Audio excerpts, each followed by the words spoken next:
Updated at 5 p.m. with additional information. Richmond Heights, police arrested at least 22 people in a protest at the St. Louis Galleria Saturday afternoon amid the continuing reaction to the acquittal last week of a white police officer in the shooting death of a black drug suspect. Police made the arrests and cleared the mall building after some in the group refused orders to disperse. At one point, police prevented some protesters from getting on an escalator to join others already on the second floor.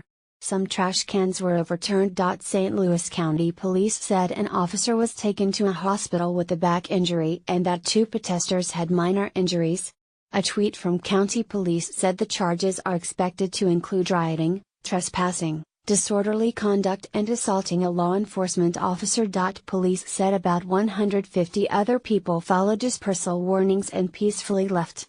Another tweet from County Police said no one has the right to destroy the property of others and remain on private property after being asked to leave. Because of the unrest, the mall entrances were closed by police. A Galleria security spokesman said the mall was open again before 3 p.m. Richmond Heights Police said in a Facebook post that the Galleria's management had initially allowed the peaceful protest to proceed. But police said management later asked that it be stopped when protesters refused to refrain from blocking shoppers' access to escalators. This was not tolerated by mall management, and they wanted all protesters removed from the mall, police said. Police said the blocking was done in an attempt to take over the second floor of the mall. Richmond Heights Police said they gave 3 orders to disperse, after which the arrests began. County police were called in to assist. Also Saturday afternoon, more than 100 protesters showed up outside America's Center in downtown St. Louis. No one was arrested there. The group at America's Center first massed on the sidewalk outside the Washington Avenue entrance, then moved into the street, blocking the intersection of Washington and 7th Street. As the protest grew, police blocked off Washington between 4th and 8th Streets. The group then walked down 7th to Convention Center Plaza. Watching them from inside glass doors to the facility were people attending a conference organized by evangelist Joyce Meyer.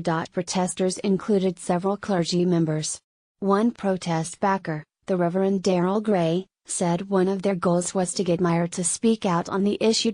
Gray, in a statement issued before the protest, said Meyer has a national platform and we are calling upon her to use it to speak against police shooting of unarmed black people, especially following the verdict. A spokeswoman for Meyer, Lori Potter, said Meyer would not address the group and that she had a full schedule at the conference. The judge's ruling that spurred the protests acquitted Jason Stockley, the ex-Street. Louis police officer, in the 2011 death of Lamar Anthony Smith. Stockley argued that he shot Smith in self-defense after a suspected drug deal and a high-speed pursuit and crash. Prosecutors had charged Stockley with first-degree murder and armed criminal action.